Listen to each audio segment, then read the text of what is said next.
existo sem ti, sem tua presença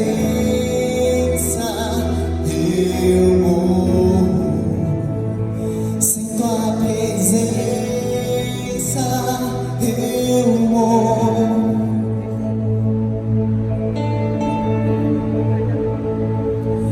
És meu tudo, és meu Senhor, meu amigo, meu intercessor, meu braço forte, meu conselheiro, maravilhoso, meu grande eu sou. Eu não sou nada sem ti, eu não existo sem ti, sem tua presença eu morro, sem tua presença eu morro. Como eu te amo, como eu te quero, se eu me prostro aos teus pés, a minha vida eu te consagro, tudo que tenho é totalmente teu. Como eu te amo, como eu te quero, se eu me prostro aos teus pés, a minha vida eu te consagro, tudo que tenho é totalmente teu, tudo que sou é totalmente teu, tudo que tenho é totalmente teu. Sim, tudo que sou é totalmente teu. Só me resta te adorar.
a ti.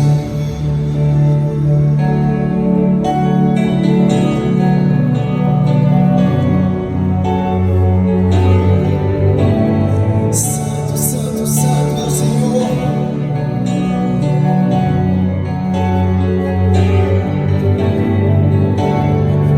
Adoramos, adoramos o teu nome, nos rendemos aos teus pés,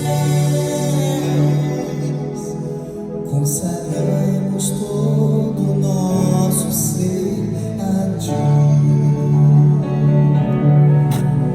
Consagramos todo o nosso ser a ti. Consagramos todo o nosso ser a ti.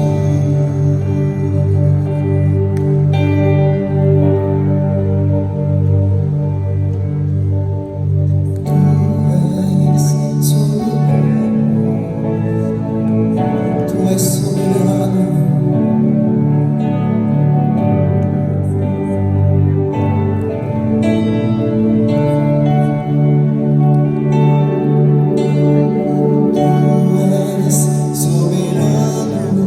Sobre a terra, sobre os céus, tu és Senhor absoluto. Tudo que existe e acontece, tu sabes muito bem. Tu és tremendo.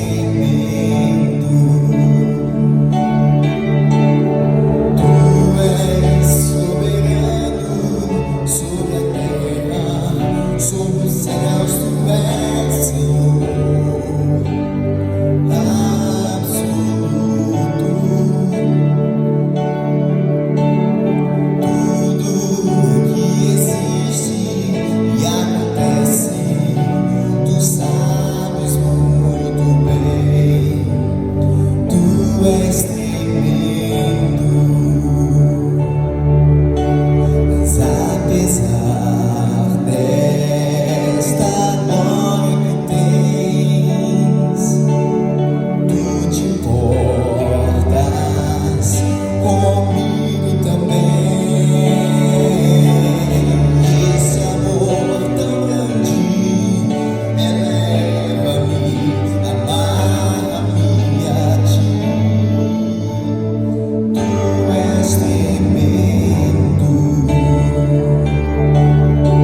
Mas apesar desta glória que tens, tu te importas comigo também. Esse amor tão grande eleva-me, amarra-me a ti. Tu és tremendo. Esse amor tão grande eleva-me, amarra-me a ti.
sobre perdão. É uma palavra que veio no meu coração muito forte esses dias e eu fiquei meditando, fiquei sendo tratada nisso também. Apareceram algumas situações para que eu não perdoasse, para que viesse mal minhas feridas, e eu achei bem oportuno trazer essa palavra porque sempre existem pessoas ou situações que aparecem no nosso caminho para nos ferir. E a gente precisa entender que a palavra de Deus ela é muito clara quando fala sobre perdão. E eu acho que é uma das coisas, um dos tópicos mais claros, mais evidentes que Jesus falou de uma maneira firme, bem assim falando. E a gente começa a ver isso lá na oração do Pai Nosso. Quando ele começa falando, né? Pai Nosso que estás nos céus. Quando vocês forem orarem, eles ensinam aos discípulos, orem assim: Pai Nosso que estás nos céus, santificado seja o teu nome, venha a nós o vosso reino, seja feita a vossa vontade assim na terra como é nos céus. Aí ele continua: o pão nosso de cada dia nos dai hoje. Perdoa as nossas dívidas ou os nossos pecados, assim como nós temos perdoado aquele que nos tem ofendido, ou os nossos devedores. Não nos deixes cair em tentação, mas livra-nos do maligno, pois teu é o reino, o poder e a glória para sempre. Amém. E no versículo 14 ele continua: por quê? Se perdoares aos homens as suas ofensas, também o vosso Pai Celeste vos perdoará. Se porém não perdoares aos homens as vossas ofensas, tampouco o vosso Pai vos perdoará as vossas ofensas.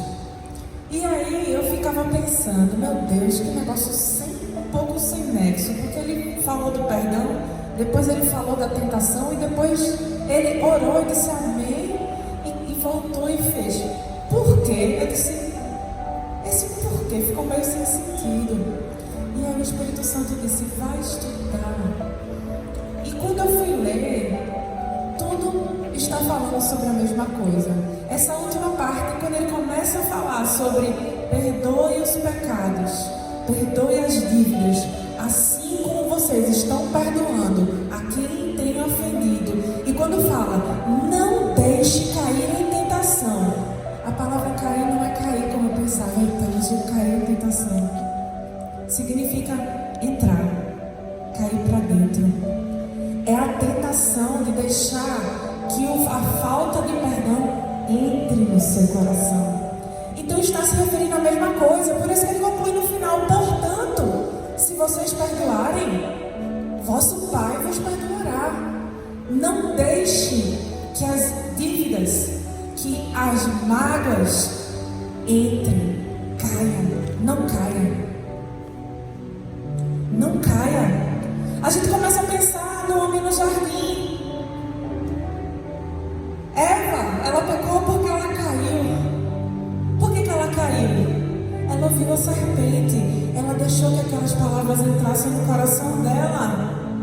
Ela entrou nesse erro aqui. Vocês imaginem a situação de Eva inicial. Ela estava ali, de repente veio a serpente, a mais astuta de todos os animais, falando lá em Gênesis. E a serpente diz assim, oxe, a Bíblia, Deus disse que você não pode nem tocar, nem comer aí de todas as árvores, soltou um verde para colher maduro, né? Como diz aqui o ditado. E ela disse, não, é só daquela árvore ali, aquela árvore ali a gente não pode. Aí ele disse, sabe por quê? Porque ele não quer que você seja igual a Deus. Naquele momento a serpente estava lançando uma seta para que a amargura entrasse no coração de Eva. Imagine-se, Eva como filha, olhando dizendo, não, meu pai não quer que eu seja como ele me criou. Mas como é que ele não quer que eu seja como ele? Ela caiu em tentação. Ela deixou que a indignação entrasse no coração dela. E ela deu ouvido àquelas palavras e caiu. E o resto da história vocês já conhecem. Então, quando Jesus disse, se vocês não perdoarem, vocês não serão perdoados. quando ele continua isso aqui no versículo 14 e no 15, ele está dizendo, olha, não acabou ali no livrai-nos do mal, amém, pois teu é o reino, não. Ele está dizendo, olha, o reino é meu, o poder é meu, a glória é minha, e você tem o dever de obedecer o que eu estou falando. Então, por isso que eu digo que o perdão é algo que a Bíblia não deixa margem para mim e para você escolher se devemos perdoar ou não. É uma das coisas muito claras que são decisivas e assertivas.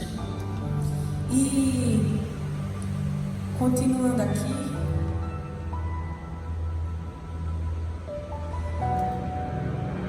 às vezes o homem diz, existe um limite em quantas vezes eu posso perdoar alguém. O homem coloca limite, não, mas fulaninho já fez muito comigo, você não sabe como apontou comigo, fez uma, fez duas, fez três, eu também não sou idiota não. Eu desisti de perdoar. Não significa que você vai reconciliar, não é isso. Não, eu estou dizendo que é para você, né? Uma pessoa vai e roubou uma vez, duas, três, você vai continuar com amizade com essa pessoa que roubou, né? Mas não vai, né? Se afasta. Agora o perdão está relacionado ao seu coração. É você conseguir orar por essa pessoa. É você conseguir desejar o bem a essa pessoa. É você conseguir não desejar que aquela pessoa pague na mesma moeda. Mais ou menos isso. É você não desejar que aquela pessoa diga, ele me roubou, mas vai ser roubado por outra pessoa, porque ladrão que rouba ladrão tem 100 anos de perdão. Onde é que tem isso na Bíblia? Me diga. Que heresia é essa que você está lendo? Na minha Bíblia não diz isso.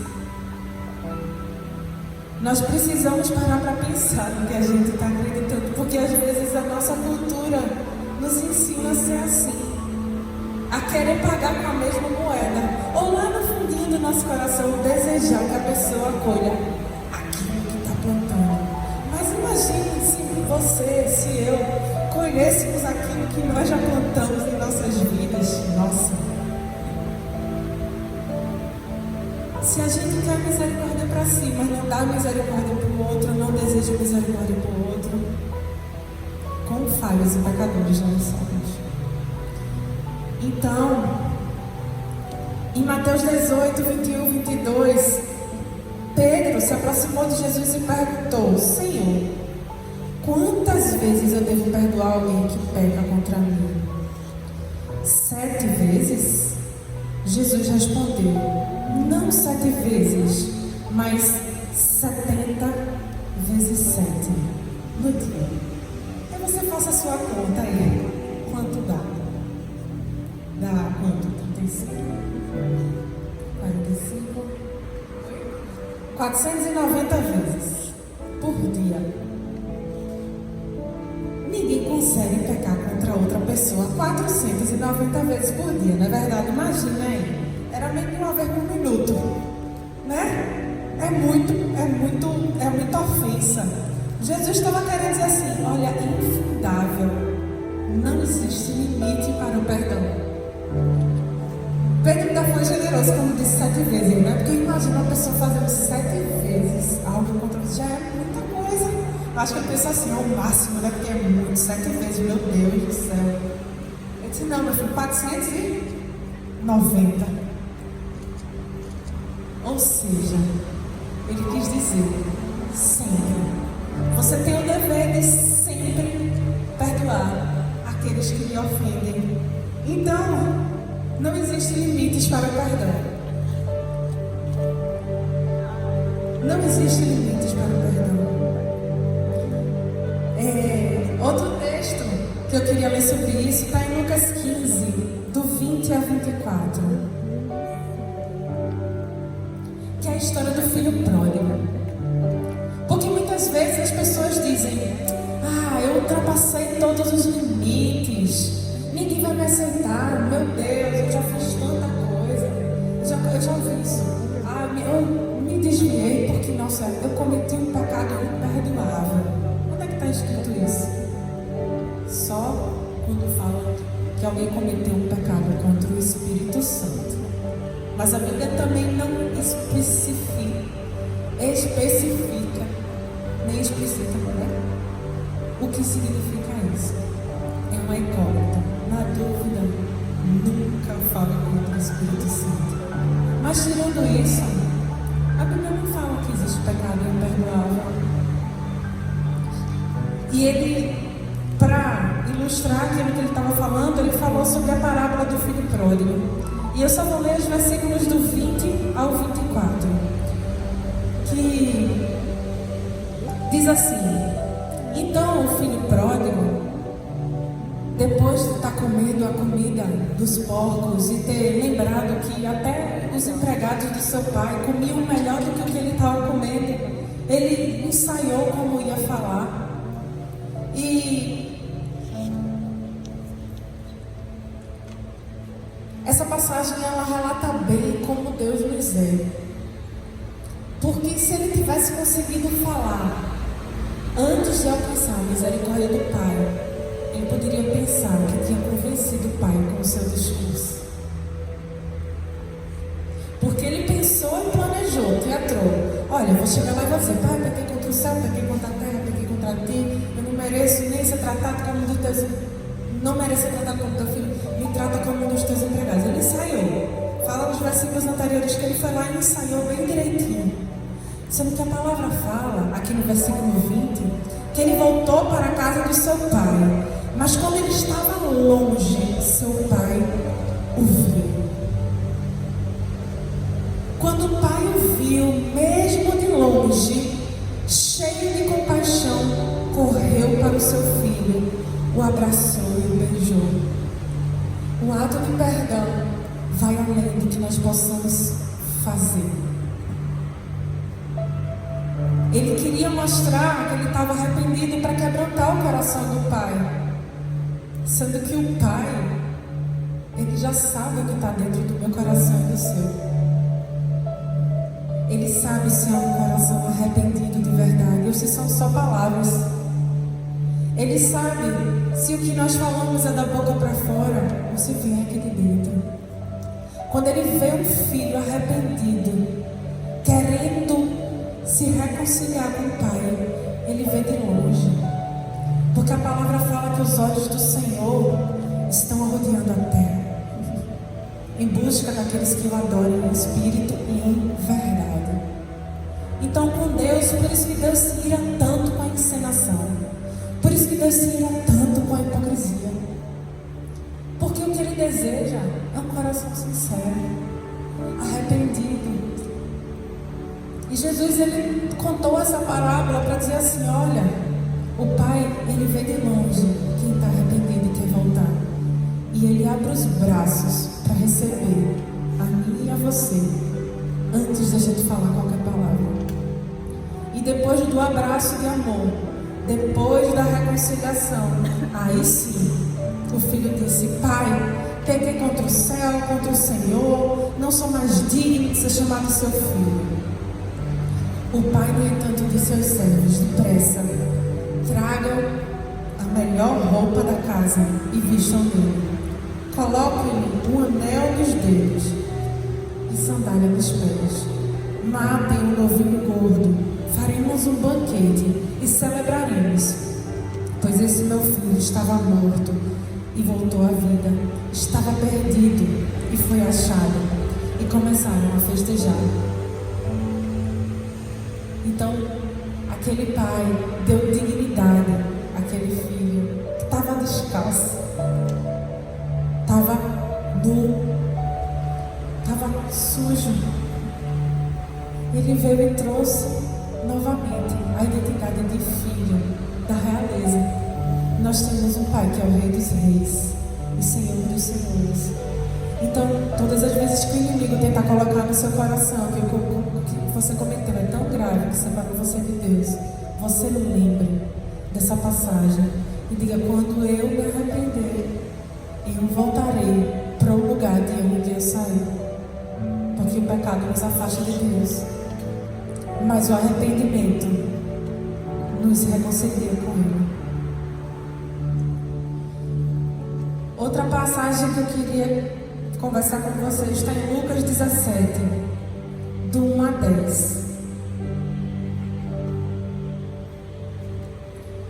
Jesus, mais uma vez, falando sobre perdão, ele disse: sempre haverá o que leve as pessoas a cair no pecado, mas que aflição espera quem causa a tentação. Seria melhor ser lançado no mar como uma pedra de moinho amarrada ao pescoço que fazer um desses pequeninos pecar. Portanto, tenham cuidado. Se um irmão pecar, repreenda-o. Se ele se arrepender, perdoe-o. Mesmo que ele peque contra você 7 vezes por dia, e a cada vez se arrependa e peça perdão, perdoe-o. Mais uma vez Jesus falou aqui, mesmo que for 7 vezes por dia, e mais um irmão vier e pedir perdão a você, você tem a obrigação de perdoar. Sendo que os discípulos ficaram atordoados com isso e disseram: ah, Senhor, faça a nossa fé crescer. Faça a nossa fé crescer. Porque o homem natural diz assim: mesmo que fulano, que Beltrano reconheça que errou, é muito difícil perdoar. Mas Deus disse: perdoe de novo, e de novo, e de novo. E aí os discípulos olharam e disseram: por favor, aumenta a nossa fé. Aumenta a nossa fé, faz com que a nossa fé cresça.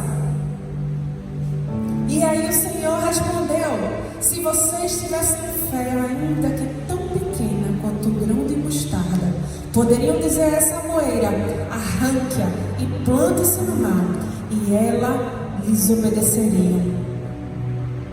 Então a gente começa a ver a ligação que Jesus faz de um coração livre para perdoar e a atitude de fé que move montanhas. Quando nós temos um coração quebrantado e humilde,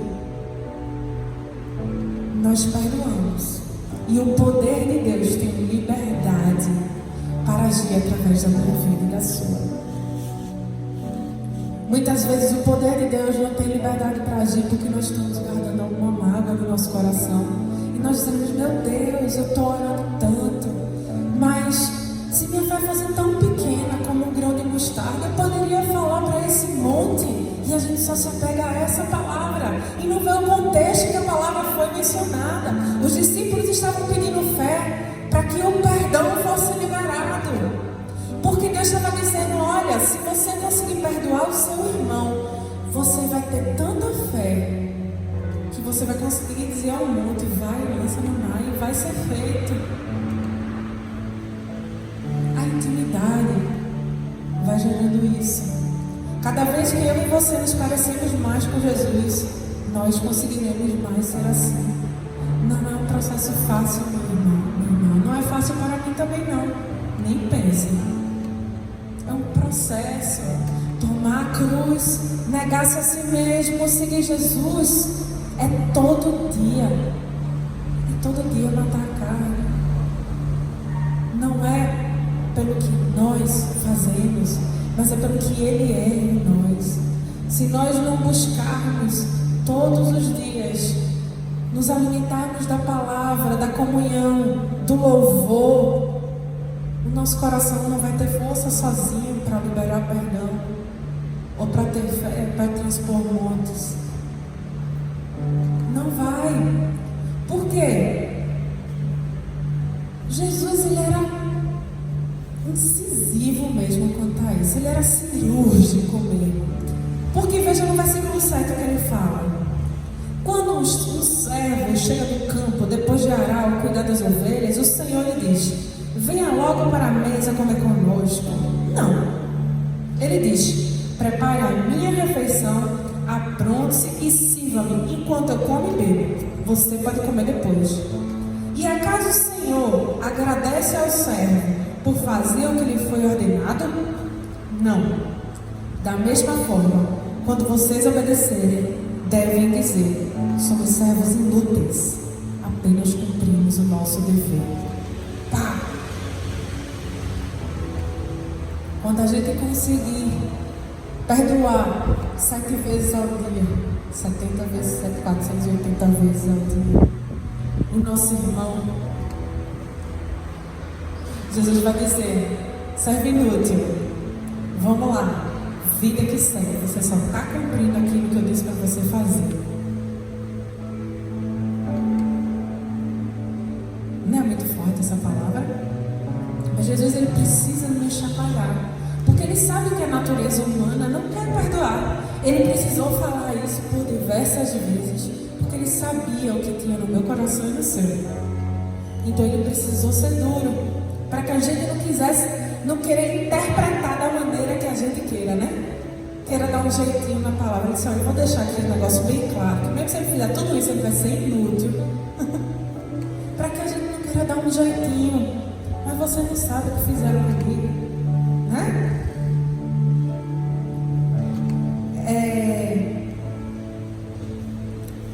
Lucas 23, 33 e 34 diz assim: quando chegaram ao lugar chamado Caveiro, o pregaram na cruz. Os criminosos também foram crucificados, um à sua direita e outro à sua esquerda. E Jesus disse: Pai, perdoa-lhes, pois não sabem o que fazem. E os soldados tiraram sortes para dividir entre si as roupas de Jesus. Essa é a resposta para o nosso coração quando nós dizemos: mas Deus, como eu posso perdoar alguém que nem sabe que o que está fazendo é pecado?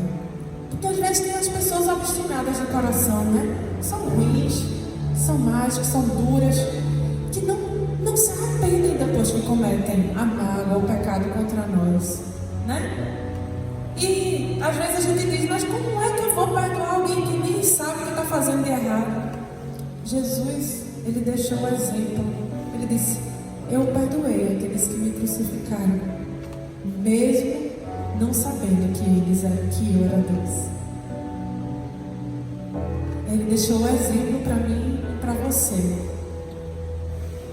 E isso daí eu acho que é o pior de tudo, né? É você passar, às vezes vem a indignação, vem a ira, vem a justiça própria, vem o orgulho ferido, vem aquele negócio assim, você se sente injustiçado, vem tudo. E Jesus disse: eles não sabem o que fazem. Pai, perdoa-os. Ele nos deixou esse exemplo. Nós não temos como justificar a falta de perdão, porque para todas as nossas justificativas, Ele deu uma resposta para nos desarmar com relação à falta de perdão. Efésios 4, do 29 ao 32, diz assim: evitem o linguajar sujo e insultante, que todas as suas palavras sejam boas e úteis, a fim de dar ânimo àqueles que as ouvirem. Evitem o linguajar sujo e insultante, as críticas, as reclamações. Que todas as suas palavras sejam boas e úteis. Todas, não a maioria, não alguma delas. Todas. Nossa, Senhor, me perdoa. Nossa, esse daí eu pedi tanto perdão, deixa eu ler, meu Deus, me perdoa. Talvez eu reclamo disso, reclamo daquilo, reclamo do troço, reclamo disso. Jesus, tem misericórdia, porque todas as minhas palavras precisam ser boas e úteis, a fim de dar ânimo àqueles que ouvirem. Nossas palavras precisam dar ânimos. Nós precisamos ser como Jesus, que no meio de uma grande tempestade olhou os discípulos e disse: disseram: vocês têm tão pouca fé. E ele dormia. Precisamos dar ânimo e não alimentar aquilo que as pessoas fazem. As notícias, se você ler as redes sociais, só vão fazer você pecar, vão fazer você se contradizer nisso aqui. É impossível ler notícia em rede social e cumprir isso aqui. É impossível. No mínimo a indignação vem, né? No mínimo vem uma ira, vem um negócio. Hoje eu me indignei com um homem que veio da Índia e foi para o Rio de Janeiro, um Covid indiano, visitou a família, os amigos, fez a festa lá com o Covid indiano, espalhando pelo Brasil todo. Mas eu me indignei tanto com esse homem.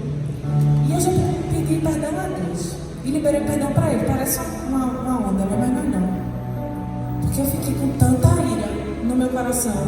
Eu disse: meu Deus, já não baixa tanta coisa. Aqui, a selva de Manaus já predominando aqui. Eu peguei essa bicha de Manaus, agora veio da Índia. Tá repreendendo em nome de Jesus. Eu fiquei com muita ira no meu coração. Fiquei com muita ira daquele homem. Chamei ele de egoísta. Estou confessando pecado aqui mesmo. Chamei ele de egoísta. Entrei lá na internet, no Instagram dos jornais, botei: é um egoísta, não pensou em ninguém, não sei o que, não sei o que. Senhor, me perdoe, já pedi perdão. Que ele se arrependa e tenha consciência, que ele não seja mais uma pessoa que não pense nas outras pessoas. Quem somos nós para julgar? E muitas vezes, situações assim, ou situações de pessoas mais próximas, esse eu não sei nem quem é, mas me causou um sentimento muito ruim. Mas às vezes as pessoas são próximas de nós que causam esse sentimento ruim. E nós precisamos parar para pensar: Senhor, como diz aqui, essa palavra foi boa, foi útil, deu ânimo àqueles que ouviram? Não, só contaminou com mais raiva. Falei com meu esposo, depois cheguei em casa e ainda falei para minha mãe. Contaminei com que era bom, não. Contaminei com ira e com indignação. Porque a partir do momento que essas pessoas ouviram, elas começaram a sentir a mesma coisa que eu estava sentindo. Então nós não podemos permitir que uma raiz de amargura entre em nosso coração, para que a gente não caia em tentação, para que não entre, não internalize a amargura, porque a Bíblia fala que uma raiz de amargura contamina toda a água. Nosso ser é formado por água. Nós precisamos entender isso. Além do nosso físico ser formado por água, a palavra fala que do nosso interior fluirão rios de água viva, porque nós cremos e temos o Espírito Santo de Deus conosco. Então, se do nosso interior fluirão rios de águas vivas, se as águas que estão em nós estão contaminadas, vai passar o que é bom e o que é ruim para as outras pessoas. Precisamos ter cuidado para sermos vasos de honra e não vasos de desonra. E ele continua em Efésios 4, no versículo 30. Ele fala sobre o linguajar, sobre o que nós devemos falar. E no versículo 30 diz assim: não entristeçam o Espírito Santo de Deus, o selo que Ele colocou sobre vocês, para o dia em que nos resgatará como sua propriedade. Livrem-se de toda amargura, raiva, ira, palavras ásperas, calúnia, maldade. Em vez disso, sejam bondosos, tenham compaixão uns dos outros, perdoando-se como Deus os perdoou em Cristo. Então, a gente vê aqui o apóstolo Paulo também sendo muito claro comigo e com você, quando ele diz que o que entristece o Espírito Santo que está dentro de mim, dentro de você, é quando nós falamos palavras amarguradas, quando temos raiva, quando nos iramos, quando falamos palavras ásperas, quando caluniamos o nosso próximo e quando cometemos todo tipo de maldade. Às vezes a gente acha que é só todo tipo de maldade. Fulano é tão mal. Mas a Bíblia não diz que a gente entristece o Espírito Santo de Deus só quando a gente faz algo mal. Não, eu sou um bom cristão, eu não vou fazer nada de mal para o meu irmão. Mas aqui, fala que é o mesmo pecado, está tudo no mesmo bolo. Quando a gente tem amargura, raiva, ira, fala palavras que não deveriam, o Espírito Santo se entristece e se afasta. E nós precisamos voltar e se arrepender, assim como aquele filho pródigo, sempre, todos os dias. Às vezes a gente pensa, nossa, mas eu não gasto mais meu dinheiro com isso, com aquilo, com bebida, com farra, com prostituição, com isso, como filho pródigo. Mas se nós deixarmos que algo saia da nossa boca, ou algo entre no nosso interior, e a gente caia, a gente precisa se arrepender.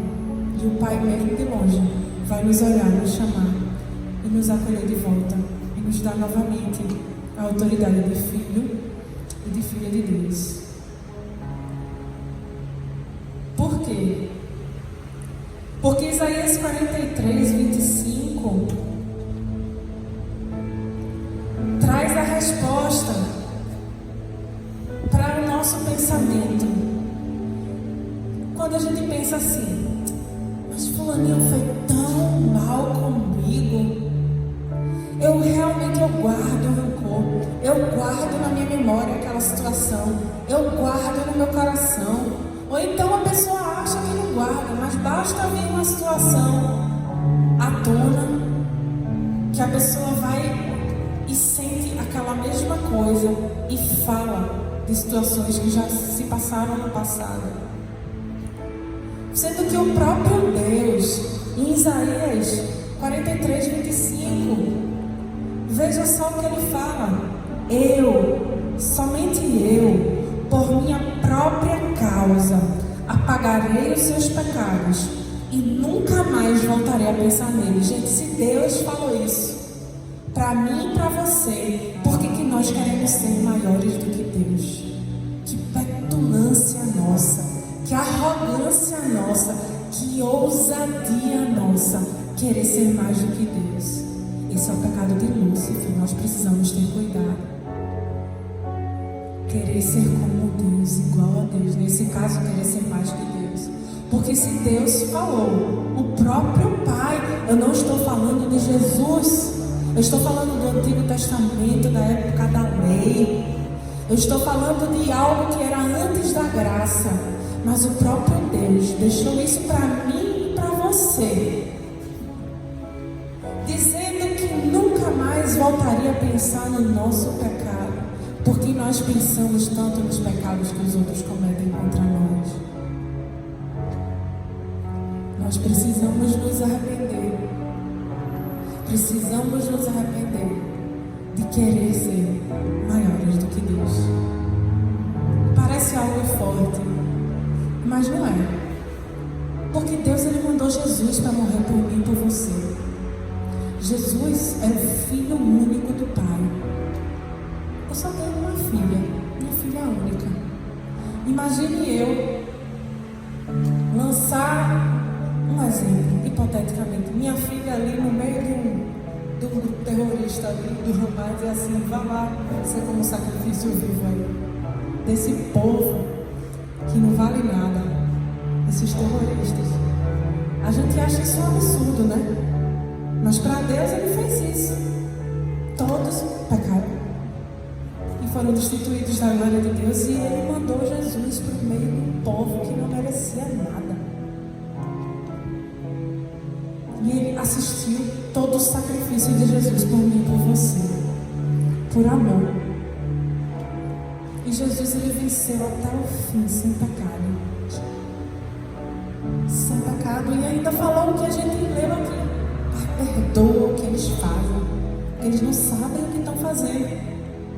Depois de terem açoitado Ele, de feito tudo, de chacoalhado com Ele, Ele me fez perdoar. Então Deus, por isso que Deus não aceita quando a gente não perdoa. Por isso que a palavra fala bem claramente: se você não perdoar, você não vai ser perdoado. E eu sempre digo: qual é a sua dívida com o banco do céu? inimigo vai ficar ligando aí, o SPC e Serasa do Inferno, tem todinho, viu? Eu barreando, viu? Ó, tem uma dívida aí, tem uma dívida aí, tem uma dívida aí, tem uma dívida aí, tem uma dívida aí. Vai ficar acusando o tempo todinho, me tirando a paz. Igual aqueles telefonemas, não para nem noite. Nós precisamos perdoar, nos livrar de toda dívida, porque o espírito de dívida, que era contrário a nós, foi rasgado. Por isso que existe aquela parábola que Jesus contou dos talentos, né? Que devia, havia um homem que devia alguns talentos para o seu senhor e, né? Na verdade, para o rei. Muitos, milhões, eram 10 milhões de moedas locais lá. E o rei foi e perdoou ele, porque ele estava ali quebrantado, contrito. Quando ele saiu da prisão, tinha um conservo dele, que devia bem pouquinho a ele, um dia de salário. E ele disse, não, você vai me pagar não, você vai preso, vai servir como escravo. E quando o rei soube disso, ficou com tanto ódio, disse, para você agora vai voltar para a prisão. Porque eu lhe perdoei uma dívida enorme e você não quis perdoar uma dívida tão pequena do seu irmão. E Jesus fala isso para mim e para você. Ele nos perdoou de tantos pecados, porque desde que nós fomos concebidos, como disse o salmista Davi, nós fomos concebidos em pecado. A astúcia está ligada ao coração da criança. Então, todos pecaram. Não existe quem. Por mais que tenhamos nascido ou não em lares evangélicos, todos pecaram. Nenhum é merecedor. Tudo é pela graça.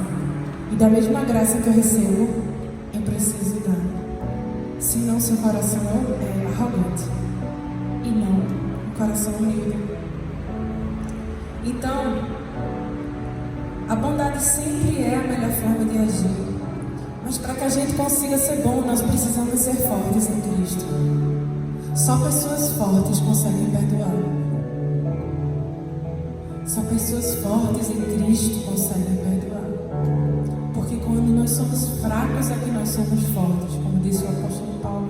Porque o poder dele se aperfeiçoa na nossa fraqueza. E em situações assim, nós somos fracos. Mas, meu Deus, eu não acredito, o fulaninho fez isso de novo comigo, aconteceu essa situação. Naquele momento você está se tornando fraco diante de Deus. Mas quando você completa a sua frase, mas eu decido perdoar, eu vou colocar essa causa diante do Senhor. Aí o Senhor diz, agora eu posso me fortalecer, porque você não consegue, mas você agora está se parecendo com meu filho. Eu vou ouvir a sua oração. Hebreus 12, a partir do 14, 14 e 15, diz assim: esforcem-se para viver em paz com todos e procurem ter uma vida santa, sem a qual ninguém verá o Senhor.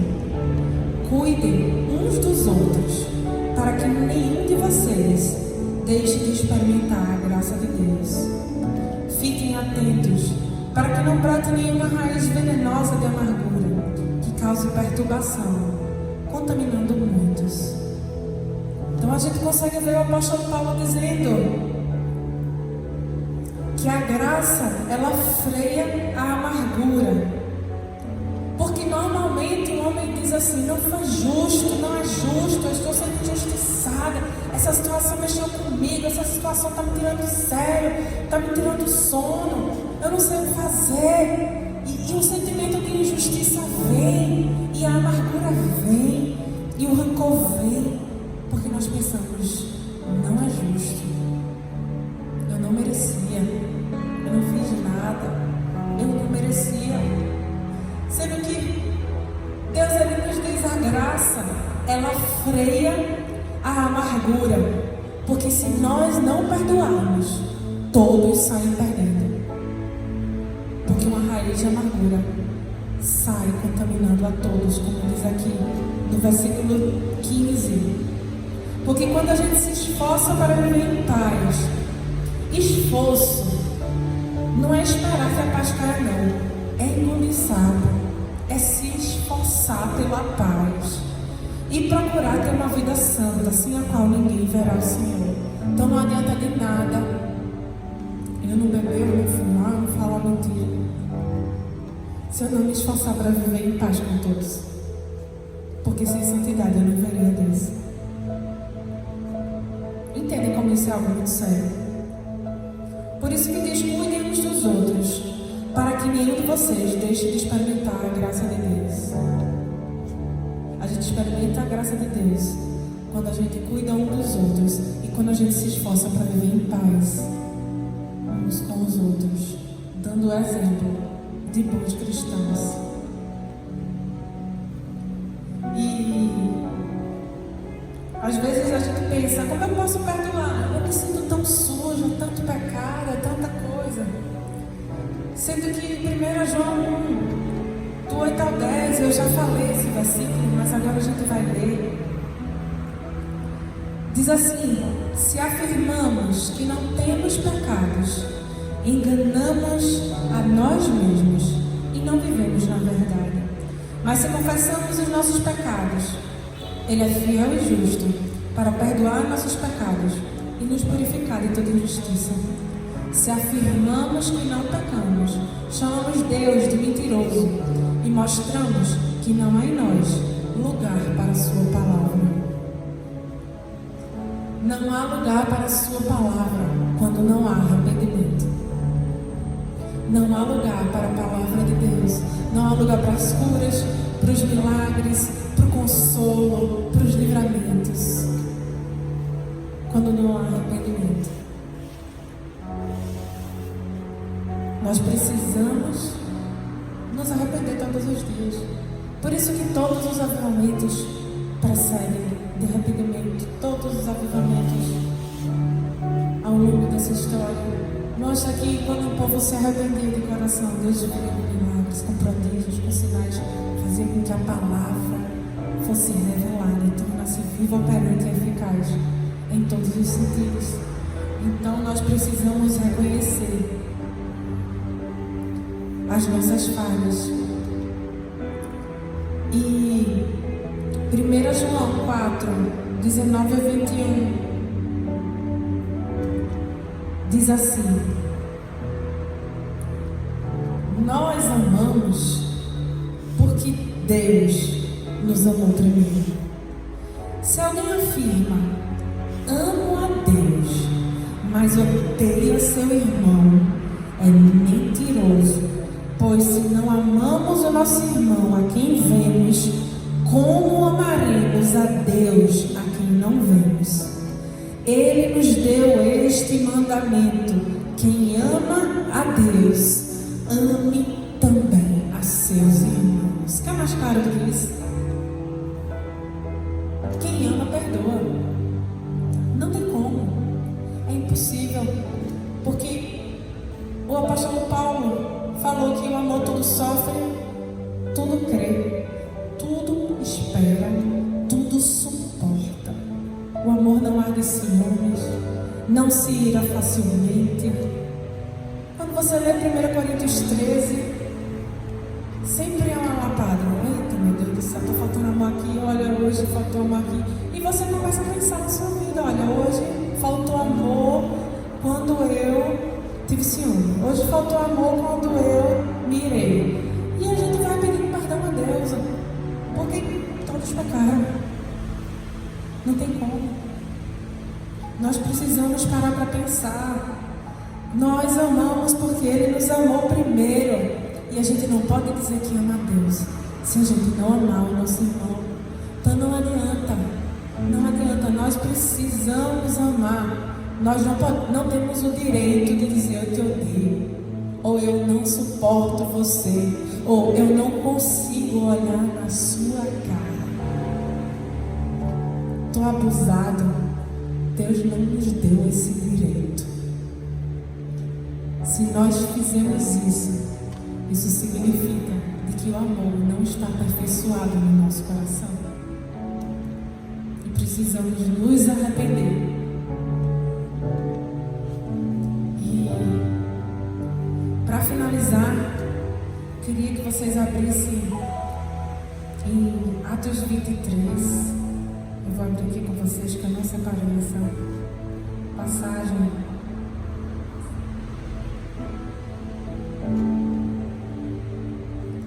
A partir do versículo 1.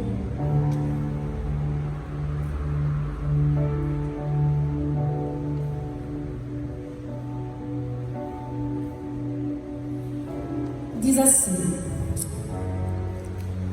fitando Paulo os olhos no sinédrio, disse: varões, irmãos, tenho andado diante de Deus com toda boa consciência até os dias de hoje. Mas o sumo sacerdote Ananias mandou aos que estavam perto dele que lhes batessem na boca. Então lhe disse Paulo: Deus há de ferir-te, parede branqueada ou sepulcro caiado, depende da tradução. Tu estás aí sentado para julgar-me segundo a lei, e contra a lei mandas agredir-me? Os que estavam ao seu lado disseram: estás injuriando o sumo sacerdote de Deus? Respondeu Paulo: não sabia, irmãos, que ele é sumo sacerdote, pois está escrito: não falará mal de uma autoridade do seu povo.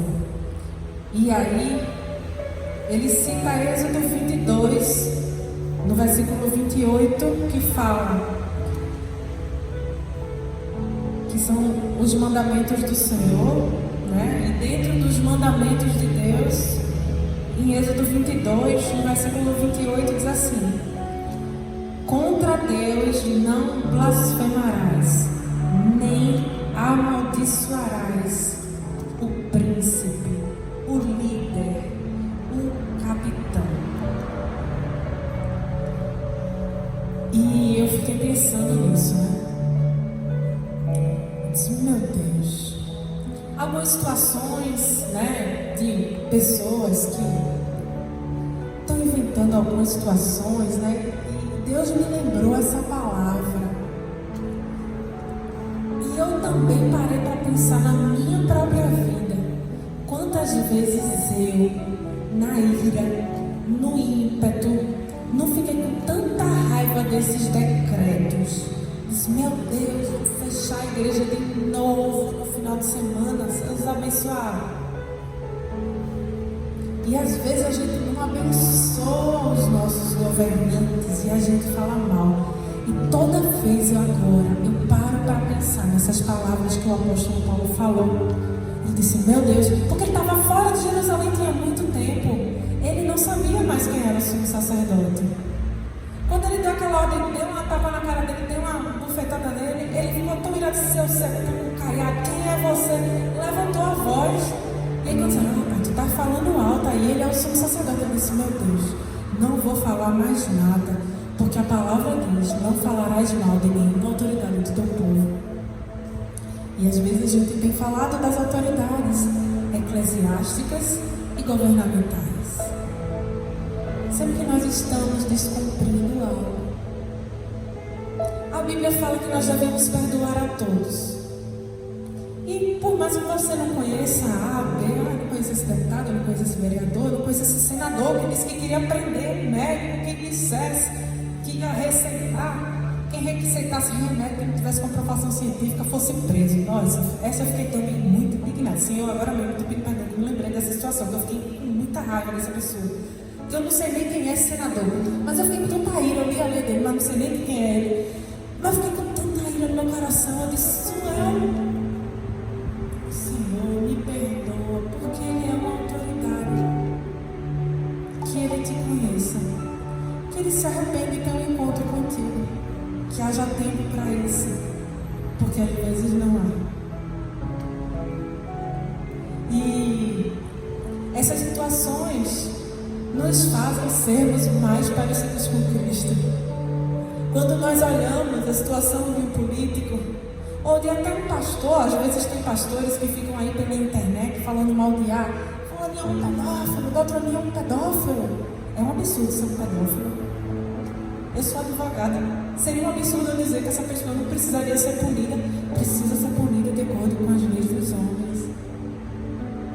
Mas a Bíblia fala que eu preciso perdoar. Como cristão, deixe que a lei faça o seu papel. E você, como cristão, faça o seu. Ore, abençoe. Jesus, ele disse: abençoe aqueles que vos amaldiçoem. Bendigam aqueles que vos amaldiçoem. Porque fazendo assim, vocês vão fazer com que eles fiquem como uma brasa viva na cabeça deles. Imagina uma brasa viva na cabeça, queima, né? Queima a consciência. E se essa pessoa não lhe conhece, como esse senador não me conhece, nunca me viu, não sabe da minha vida e quando eu fui, mas Deus sabe que haja brasa na cabeça dele, que ele se arrependa. Que ele se arrependa e se volte para o Senhor. Entenda de que política não tem nada a ver com medicina. Pelo amor de Deus. E para terminar, quando Jesus disse assim, ele estava lá no Sermão do Monte, fazendo com que a natureza carnal cada vez mais caísse, para que o Espírito vivesse. E ele continua ensinando: olha, se alguém pedir para que você ande uma milha, ande duas. Se alguém disser a você: olha, eu quero aqui a tua capa, dê também a túnica. Sendo que essa passagem aí, por isso que Jesus escandalizava muito os fariseus. Porque naquela época, se uma pessoa estava devendo algo para alguém e não tivesse o dinheiro para pagar, o credor dizia assim: olha, é o seguinte, tu me dá aqui tua capa, eu vou ficar com ela até que você arrume o dinheiro para me pagar. E isso aconteceu no Antigo Testamento, que a gente vê aquela questão de Judá, né? Judá, ele foi lá, não queria pegar a sua nora para casar com seu filho, porque ela já tinha casado com dois, os dois tinham morrido, estava com medo de perder o filho vivo, e disse assim: oxe, vou esquecer essa mulher para lá, né? E aí, essa mulher, ela se fingiu de prostituta, se cobriu toda, foi para um lugar escuro. Judá, na carne, vazou geral, foi lá, teve relação sexual, achando que ela era uma prostituta. E ele disse: então, mas eu não tenho nada para lhe pagar. Ela fez: me dê sua capa. Eu fui com ela até você me devolver. E ela engravidou. E quando ele foi o primeiro, ele disse: olha, vamos apedrejá-la, porque essa mulher é uma adúltera. Ela estava aqui, né? Meus filhos morreram, ela está aqui grávida de quem? Ela disse: de você. Olha aqui sua capa, seu botão. Mas por quê? Porque era um costume da época, desde o Antigo Testamento. Mas no Novo aquilo continuava, na época de Jesus. A capa era algo que podia ser dado como garantia de que a dívida seria paga, porque era como se fosse a autoridade que a pessoa tinha, né? E a pessoa não ia querer ficar sem crédito na cidade, com o nome sujo, para todo mundo saber. Digamos assim: olha, estou com a capa de fulano aqui, entendeu? Sendo que a túnica era algo que ninguém tirava. Ninguém podia tirar a túnica de alguém. Tiraram a túnica de Jesus, rasgaram as vestes deles e repartiram entre si, para que uma palavra profética fosse cumprida. Mas tirar a túnica de alguém, pela lei, era terminantemente proibido. Ninguém podia roubar a túnica de alguém, senão era a pena máxima. Porque era a parte íntima. A capa estava aqui por fora, mas a túnica estava aqui, cobria a nudez. Então nenhum credor podia pegar a túnica. Jesus estava dizendo o seguinte: se alguém está querendo tirar de você o que lhe pertence, dê tudo. Fique sem honra, fique envergonhado se você quer ser meu seguidor. Eita, que palavra dura, né? É uma palavra muito forte e isso faz tremer o meu coração, porque só um coração humilde consegue fazer isso. Por isso que Jesus confrontou aquele jovem rico. Quando o jovem rico se aproximou de Jesus e disse: bom mestre, o que você tem que fazer para ganhar a vida eterna? Ele disse: por que você está me chamando de bom? Só existe um que é bom, que é Deus. Mas não mate, não roube, não traia, etc. E foi dando alguns dos mandamentos. Ele disse: ame ao próximo como a si mesmo. Concluiu dizendo isso: ame ao próximo como a si mesmo. E aquele jovem olhou assim e fez assim: ah, mas isso aí eu cumpro desde a minha mocidade.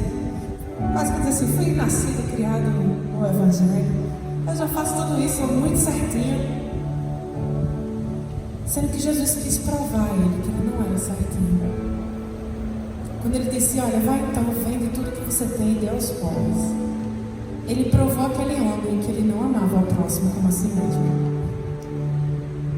que ele não cumpria aquilo que ele estava dizendo que ele estava cumprindo, que ele era um hipócrita. E ele saiu triste, que ele era muito rico. Mas Jesus, ele quis mostrar àquele rapaz que ele queria se mostrar para as pessoas que ele era perfeito, que ele conseguia fazer tudo. Mas quando Jesus disse assim: o meu próximo como assim mesmo, ele disse: eu faço isso. Jesus disse: então vá, vendo o que você tem e dê aos pobres. Acha, conforme você diz que você já cumpre, ame ao seu próximo como você ama a si mesmo. E ele viu que ele não conseguiria cumprir aquilo ali. E ele saiu triste. E Deus, ele sempre vai provar o meu coração e o seu quando a gente fala alguma coisa. Ele vai querer ver se o que a gente está falando é verdade ou não. Por isso, tenha cuidado com o que você fala. Se você ainda não consegue cumprir, vá para Deus e peça graça e misericórdia para que você cumpra tudo aquilo que você já falou. Porque Deus é santo. E dele não se zomba. Nós precisamos perdoar. E essa é a reflexão de hoje. Porque nós precisamos estar com o coração preparado. Porque, porventura, se vier o Filho do Homem, achará fé na terra. E nós já vimos que a fé está interligada com o perdão. Nós precisamos perdoar para que nosso coração se encha de fé. A fé que move montanhas, a fé que move o impossível. Ela está disponível para mim e para você. Mas para isso, o meu coração e o seu precisa estar renovado e escondido no Senhor. Amém? Vamos orar. Pai, em nome de Jesus, ó Senhor, colocamos o nosso coração agora diante do altar, sem capas. Não queremos ser como um sepulcro caiado, como uma parede pintada que esconde as imperfeições. Não, Senhor, nós queremos rasgar o nosso coração, a nossa mente, as motivações do nosso coração, Senhor, que te desagradaram. Perdão por toda hipocrisia, Senhor, por toda religiosidade, por tantas vezes queremos aparentar ser alguma coisa que no fundo não somos. Nos perdoa pelas motivações erradas, por querermos muitas vezes enriquecermos para os nossos próprios deleites. Porque muitas vezes as nossas orações não são respondidas porque são orações egoístas, como disse Tiago. Perdão, Senhor. Perdão, Senhor, porque muitas vezes nós não perdoamos o nosso irmão a quem nós vemos e nós dizemos que te amamos. Nós cantamos com os nossos lábios, mas o nosso coração está distante de ti. Nos perdoa, Senhor. Nós queremos agora, Pai, nos humilhar diante de Ti, da Tua poderosa mão, e te pedir, Pai, que haja o sangue de Jesus sobre nós, que haja a justiça de Jesus conquistada na cruz sobre nós, que em nome de Jesus todos aqueles que nos ofenderam, seja diretamente, pessoas que amamos, nossos chefes, familiares, amigos, conhecidos, colegas de trabalho, de escola, de faculdade, Senhor, perdão. Perdão por termos guardado, por termos internalizado, por termos caído na tentação de guardar a mágoa. Ó Senhor, nós estamos agora fazendo como a tua palavra diz: lembra-te de onde caíste e arrependa-se. Nós estamos nos lembrando agora, Senhor, cada um de nós, das situações que nos fizeram cair em tentação. Porque se nós não perdoarmos aos pecadores, nossos pecados também não serão perdoados. Então nos perdoa, Senhor, porque nós liberamos o perdão hoje. Escolhemos liberar o perdão e não nos lembrar, assim como o Senhor fez. E queremos também te pedir perdão por muitas vezes queremos ser maiores do que o Senhor, porque dissemos que perdoamos e no outro dia nos lembramos daquilo que foi feito contra nós. Senhor, perdoa as nossas falhas, que haja o sangue de Jesus sobre nós. Em nome de Jesus, que não haja culpa, que não haja condenação, porque nenhuma condenação há para aqueles que estão em Cristo Jesus. Nós nos apropriamos do perdão conquistado por Cristo na cruz por nós. Nos apropriamos do sangue de Jesus, que nos purifica de todo pecado e de toda injustiça.